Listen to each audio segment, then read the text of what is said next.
everyone, welcome back to our channel. So இந்த video வந்து last வீடியோட கண்டினியூஷன். லாஸ்ட் வீடியோ வந்து ஆஃப்ரிக்கன் ஜூ சஃபாரி போட்டிருந்தேன். அந்த வீடியோ பார்க்காதவங்க லிங்க்கை நான் டிஸ்கிரிப்ஷனில் மென்ஷன் பண்ணுறேன், கண்டிப்பாக போய் பாருங்கள்.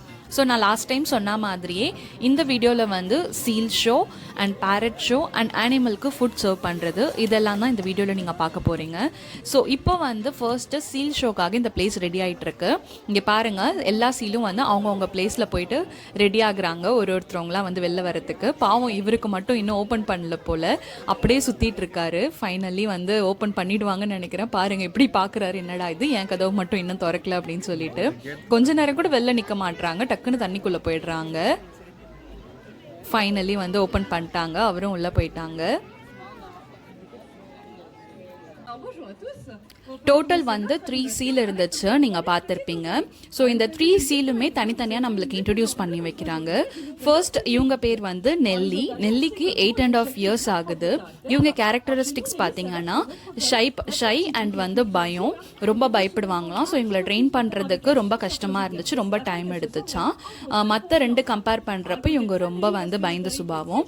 ஸோ இப்போ இவங்களோட வந்து ஒரு ட்ரையல் மாதிரி செஞ்சு காட்டுறாங்க, அவங்களுக்கு என்னென்ன வந்து ட்ரெயின் பண்ணியிருக்காங்கன்னு பாருங்க.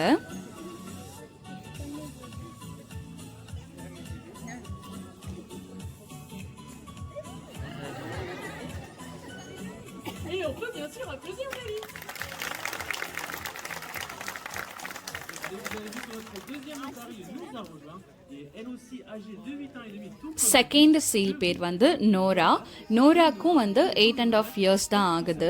நோரா வந்து நெல்லியோட ஹாஃப் சிஸ்டர், அதாவது சேம் டேட் பட் டிஃப்ரெண்ட் மாமா. இவங்களோட கேரக்டரிஸ்டிக்ஸ் பார்த்தீங்கன்னா ட்ரீமர் அண்ட் ஆக்டிவே கிடையாதான், ரொம்ப லேசியாக இவங்க இருக்கிறவங்களே, இவங்க ரொம்ப லேசி. ஸோ இவங்களையுமே வந்து ஒரு ட்ரையல் பண்ணி காட்டுறாங்க, பாருங்க. Donc vous l'aurez bien compris, ce n'est pas la grande sportive du bassin, Nora, et on peut même dire que Nora elle est légèrement pantouflarde. Et c'est ce qui fait son charme, on peut bien sûr l'applaudir Nora.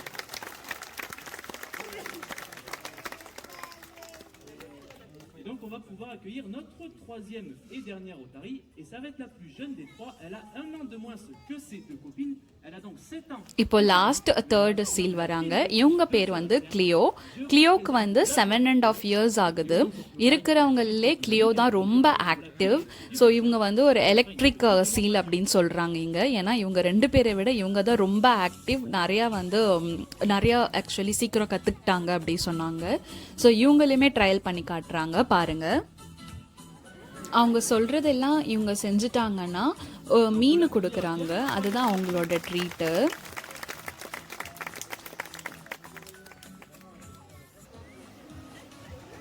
இங்கே பாருங்கள், இவங்க 2 பேரும் வந்து தண்ணிக்குள்ளே எப்படி சுற்றிட்டு இருக்காங்கன்னு.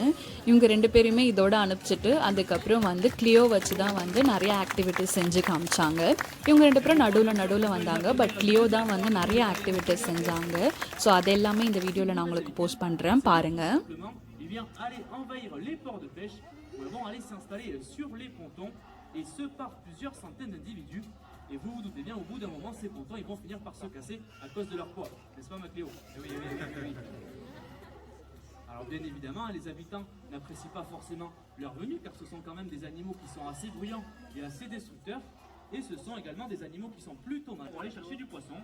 Et donc elles ont tout de suite pris l'habitude de les suivre. கப்பல் மாதிரி ஒன்று வச்சுட்டு இவர் போய் கப்பல் ஓட்டுற மாதிரி வாயை வச்சுக்கிட்டாரு. பேக்ரவுண்டில் வந்து சவுண்டு போட்டு விட்டாங்க. இவர் என்னமோ கப்பல் ஓட்டுற மாதிரி அழகாக அப்படியே உட்காந்துட்டு இருந்தாங்க.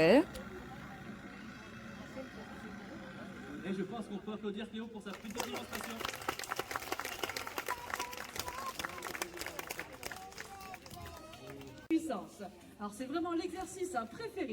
மேலே பார்த்தீங்கன்னா 2 எல்லோ பால் இருக்கு இல்லையா, அதை வந்து இப்போ எப்படி எக்கி தொடும் பாருங்கள். ஆக்சுவலி வீடியோவில் சரியாக கேப்சர் ஆகலை, பட் வந்து அந்த ஹைட்டுக்கு அழகாக எக்கி தொட்டுச்சு. இப்போ 2 சீல் வச்சுட்டு அவங்க வாயில் வந்து ஃபிஷ் வச்சுட்டு முழுங்கக்கூடாது அப்படி சொல்லிட்டாங்க. அதுங்களும் ரொம்ப ஸ்மார்ட்டாக அவங்க சொல்கிற வரைக்கும் அதை முழுகவே இல்லை, அப்படியே வாயில் வச்சுட்டு எப்படி காமிச்சிட்ருக்கு பாருங்கள். அவங்க எப்போ முழுங்கணும்னு சொல்கிறாங்களோ அப்போ தான் வந்து அதை முழுங்கினாங்க.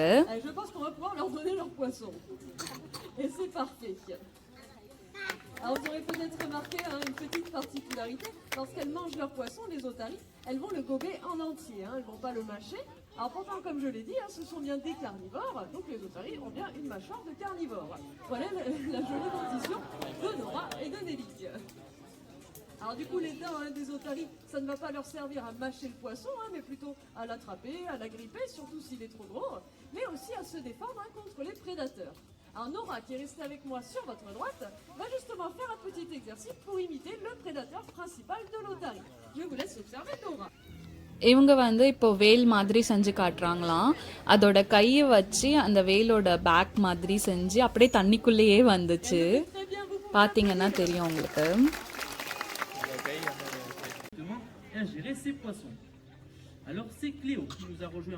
ஒரு டஸ்ட்பின் வச்சுட்டாங்க வெளியில. பிளாஸ்டிக் பாட்டிலை தூக்கி போட்டாங்க தண்ணியில. அழகா அந்த தண்ணி பாட்டிலை எடுத்து அந்த டஸ்ட்பின்ல போய் போட்டுச்சு பாருங்க. Alors bien sûr, on compte sur vous pour ne pas jeter vos déchets dans la nature et faire plutôt comme Cléo, bien ramasser ses déchets et encore mieux, les jeter directement dans la bonne poubelle. Et on peut applaudir Cléo.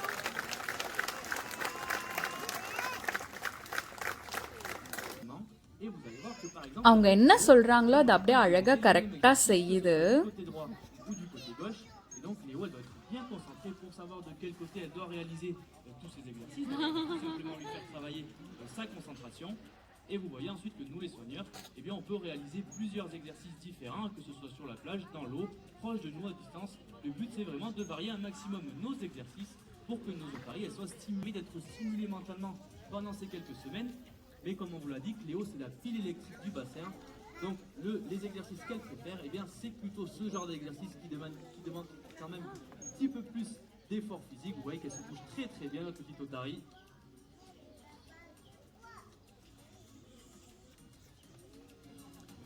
Et vous allez voir que Cléo, elle va pouvoir également nous montrer toute sa souplesse. Et on peut l'applaudir à Cléo parce qu'elle le fait très très bien.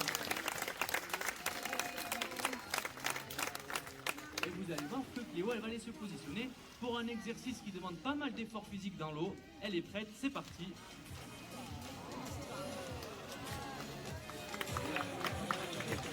Et on peut bien sûr l'applaudir à Cléo car elle le fait très très bien.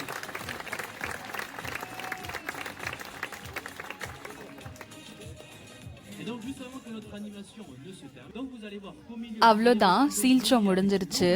அழகா வந்து இப்போ பாய் சொல்லிட்டு கிளம்புவாங்க பாருங்க.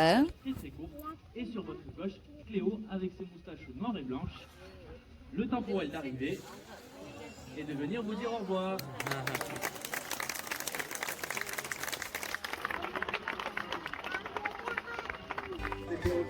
Next bird show. Bird ஷோவில் வந்து farad, அவுல், pelican வந்து நாரை. So இதெல்லாமே வந்து இங்கே வந்து ஷோ பண்ணாங்க. இங்கே வந்து டேபிள் போட்டுட்டு எல்லாரும் வந்து டேபிளில் தான் உட்காந்துருக்கணும், நிற்கக்கூடாது சொல்லிட்டாங்க. ஏன்னா பேரட் வந்து இங்கே ஒரு பர்சன் கிட்டேருந்து அங்கே வேலை செய்கிற இன்னொருத்தரவங்க கிட்ட வந்து பறந்து போகுது. ஸோ நடுவில் யாராச்சும் நின்றுட்டு இருந்தாங்கன்னா அது பயப்படும், இல்லை அவங்க மேலே ஏறிடும் சொல்லிட்டு யாருமே நிற்கக்கூடாது சொல்லி எல்லாருமே டேபிளில் தான் உட்காரணும். நிற்கணும்னா லாஸ்ட் ரோவில் நின்றுக்கலாம் அப்படி சொல்லிட்டாங்க. Car les haras n'ont pas le sens de l'orientation, donc grâce à ce cri, ils vont pouvoir rejoindre leur colonie. Alors les haras sont arboricoles, ils vont vivre au sommet des arbres, ils vivent à une centaine de mètres de hauteur, et pour être dotés d'une grande agilité. Ils vont pouvoir avoir la tête en bas, se retourner dans leur milieu. Et donc cela est dû à une caractéristique présente chez la plupart des perroquets. Ici nos haras ont 2 doigts à l'avant et 2 doigts à l'arrière et ils vont se servir de leurs pattes comme d'une pince. On ne va pas trouver cette caractéristique chez les autres oiseaux, car chez le corneau ou chez la corneille, c'est leur tête. Donc vous pouvez voir, comme vous avez pu voir. இப்போ அவுலுக்கு வந்து நைட்டில் தான் கண்ணு தெரியும்னு நான் கேள்விப்பட்டிருக்கேன். ஆனால் இந்த அவுலுக்கு வந்து கரெக்டாக கண்ணு தெரியுது. அதுவும் அந்த ப்ளூ ஷர்ட் போட்டவங்க கிட்ட மட்டும்தான் போகுது கரெக்டாக.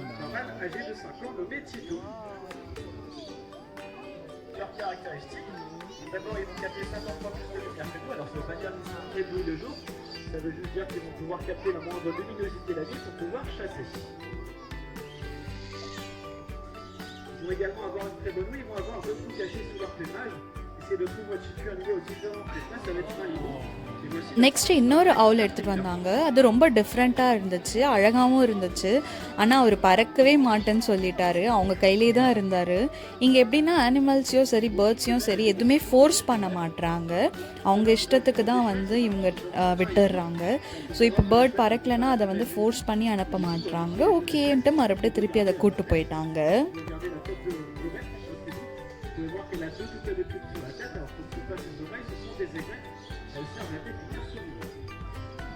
Là, nous avons une chouette et vous avez pu voir qu'ils avaient la tête complètement lisse et unie.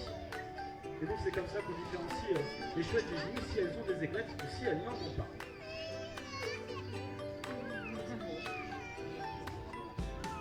Donc vache ne veut pas voler, donc ça reste dans notre surveillance. Pelican bird, இதோட throat எவ்வளோ பெருசாக இருக்குது பாருங்கள். இவரை கூப்பிட்டு வரும்போதும் சரி and கூப்பிட்டுட்டு போகும்போதும் சரி தண்ணி தெளித்து ஒரு டிக் டிக்னு ஒரு சவுண்டு கையில் வச்சுருக்காங்க. அதை க்ரியேட் பண்ணி தான் வந்து கூப்பிட்டு போகிறாங்க.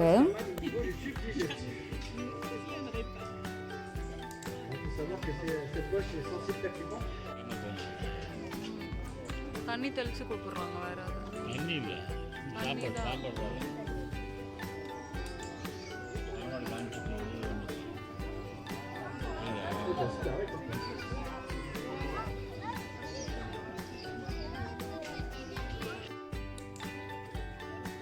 Donc les pélicans vont pouvoir repartir dans leur volière, vous pouvez les applaudir.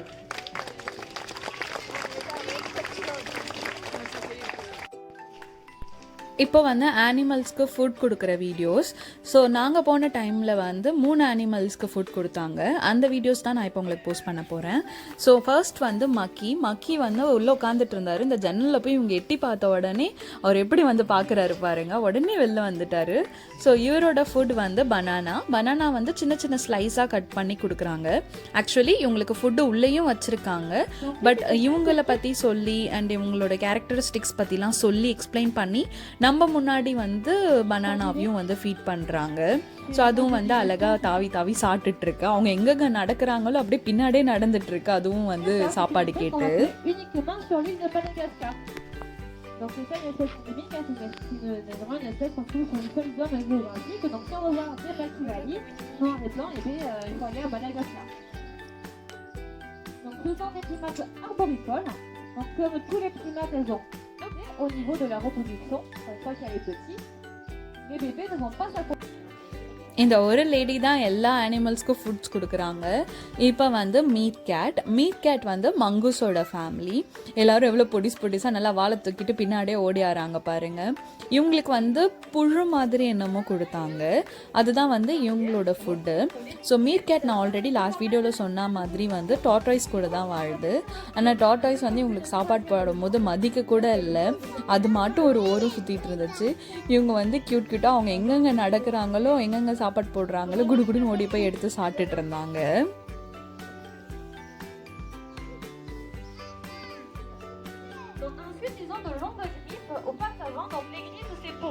Meet gate சாப்பிட்ற டைமில் டார்டாய்ஸ் என்ன விடுங்கடா சாமி அப்படின்னு சொல்லி அந்த சந்துக்குள்ளே ஏறி போயிடுச்சு.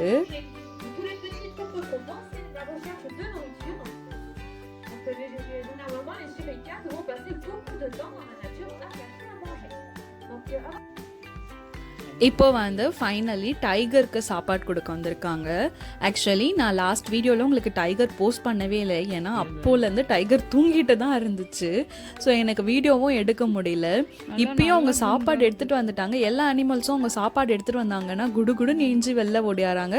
பட் டைகர்ஸ் கொஞ்சம் கூட மதிக்காமல் அப்படியே அது மாட்டு தூங்கிட்டு தான் இருந்துச்சு.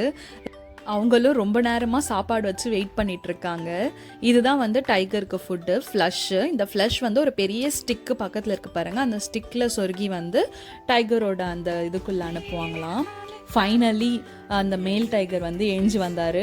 நானும் அப்பாடா கண்டென்ட் கிடச்சிருச்சு, டைகருக்கு ஃபுட்டு கொடுக்குறது வந்து வீடியோ எடுக்கலாம் அப்படின்னு நினச்சேன். பாருங்கள், வந்த உடனே ஒரு ஃபஸ்ட்டு தண்ணி குடித்தாரு.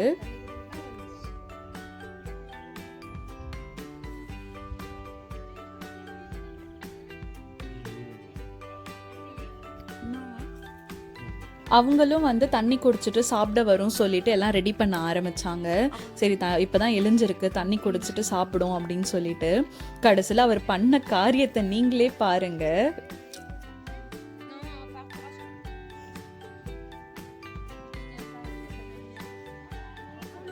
அங்கே கிட்டத்தட்ட 20 பேர் அது சாப்பிட போகிறத பார்க்கறதுக்காக வெயிட் பண்ணிட்டு இருந்தோம். நாங்களும் வருதுன்னு நினச்சி பார்த்தா கடைசியில் அதுக்கு வந்துருச்சு போல. குடித்த தண்ணியிலே அப்படியே டாய்லெட் போயிடுச்சு. மறுபடியும் அதே தண்ணி தான் குடிக்குமா. நாங்கள் என்னடா இது, நான் வேற கண்டென்ட் எதிர்பார்த்து வந்தேன், சரி ஏதாவது சாப்பிடும் கிட்ட வரும் அப்படின்னு சொல்லி. ஏன்னா எங்களுக்கும் டைகருக்கும் நடுவில் வந்து 2 கேட் இருக்கு. ஸோ கிட்ட வரும் பார்க்கலாம் அப்படின்னு நினச்சோம். கடைசியில் நாங்கள் இந்த ஷோவை தான் பார்த்தோம்.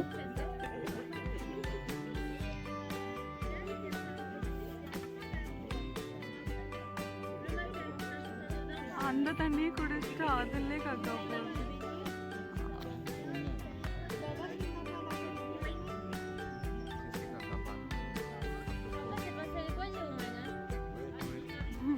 சரி முடிச்சிருச்சு, இப்பயாச்சும் சாப்பிட வரும்னு பார்த்தேன், அப்பையும் வரல. நான் சொன்னேன் இல்லையா, அங்கே ஒரு பெரிய போன் வச்சுருக்காங்க, ஃப்ளஷோட ஒரு பெரிய போன். நான் நினைக்கிறேன் அது வந்து கவ்வோடுது தான்னு. அதை போய் அவர் சாப்பிட போயிட்டாரு. ஆக்சுவலி அது செம்ம ஸ்மெல்லு. அங்கே நிற்கிற எங்களுக்கே வந்து அந்த நாத்தம் அடிச்சுது. அந்த ஃபுல் இடமே வந்து சைட் கிராஸ் பண்ணாலே அந்த கறியோட ஸ்மெல்லு தான் இருந்துச்சு. ரொம்ப நாத்தம் அடிச்சுது. இந்த குட்டி கறியெல்லாம் மதிக்கல, நேராக போய் அந்த கறியை தான் சாப்பிட்டாரு அவர்.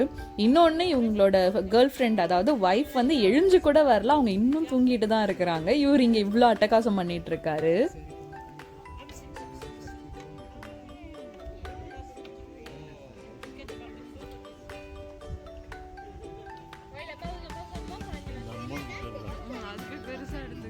அதை பிடிச்சி நல்லா கடிச்சு இழுத்துச்சு. நம்மலாம் அந்த மாதிரி மாட்டினோன்னா அவ்வளோதான் போலன்னு நினச்சிக்கிட்டேன் நான்.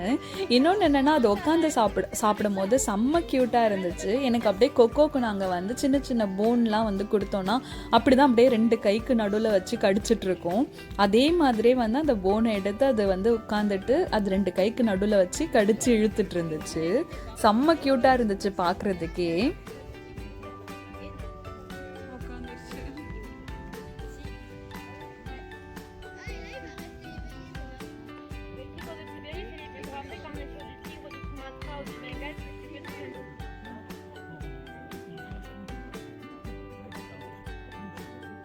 அவ்வளோதான். இந்த வீடியோ பிடிச்சிருந்ததுன்னா லைக் பண்ணுங்க அண்ட் டஸ்கி டைரி சேனலை மறக்காமல் சப்ஸ்கிரைப் பண்ணிடுங்க. உங்கள் கமெண்ட்ஸை கமெண்ட் பாக்ஸில் மென்ஷன் பண்ணுங்க அண்ட் உங்கள் ஃப்ரெண்ட்ஸ் அண்ட் ஃபேமிலிக்கு என்னோட வீடியோஸை ஷேர் பண்ணுங்க.